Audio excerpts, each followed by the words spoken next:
நியாயாதிபதிகள் 2வது அதிகாரம் 1வது வசனம் இப்படியாக சொல்கிறது, உங்களோட பண்ணின என் உடன்படிக்கையை நான் ஒரு காலம் முறித்து போடுவதில்லை. இதை கேட்டுட்டு இருக்க உங்க கூட ஏசப்பா உடன்படிக்கை பண்ணியிருக்காங்களா?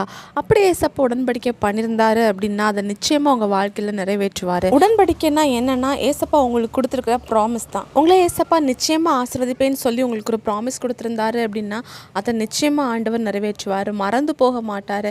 அதை இன்னொருத்தங்களுக்கு மாற்றி கொடுக்கவும் மாட்டார். உங்களுக்கு கொடுத்த ப்ராமிஸ் உங்கள் வாழ்க்கையில் நிச்சயமாக நிறைவேறும். மனுஷன் உங்களுக்கு பண்ணி கொடுத்த ப்ராமிஸை மறந்து போயிடுவான்.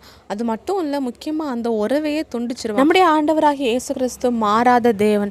அப்படிப்பட்ட தேவன் கொடுத்த ஒவ்வொரு வாக்கு தத்துவங்களும் ஒவ்வொரு உடன்படிக்கையும் உங்கள் வாழ்க்கையில் நிச்சயமாக நிறைவேறும். இன்றைக்கி சில காரியங்கள்னால வாக்கு தத்துவங்கள் நிறைவேறாதது மாதிரி இருக்கலாம். ஆனால் ஆண்டவர் கொடுத்த வாக்கு தத்துவங்கள் உங்கள் வாழ்க்கையில் நிறைவேறும். ஏசப்பா உங்களுக்கு பண்ண ஒவ்வொரு உடன்படிக்கையும் உங்கள் வாழ்க்கையில் நிறைவேறதுக்கு நீங்கள் அவருடைய சமூகத்தில் காத்துருங்க. ஏசப்பா உங்களை ஆசீர்வதிப்பாராக. ஆண்டவர் உங்களை மறக்க மாட்டார். உங்களுடைய உறவை ஆண்டவர் முறிச்சும் போட மாட்டார். ஏசப்பாவை விசுவாசிங்க, அற்புதங்களை எதிர்பாருங்க. இயேசு கிறிஸ்துவின் நாமத்தில் ஆமேன்.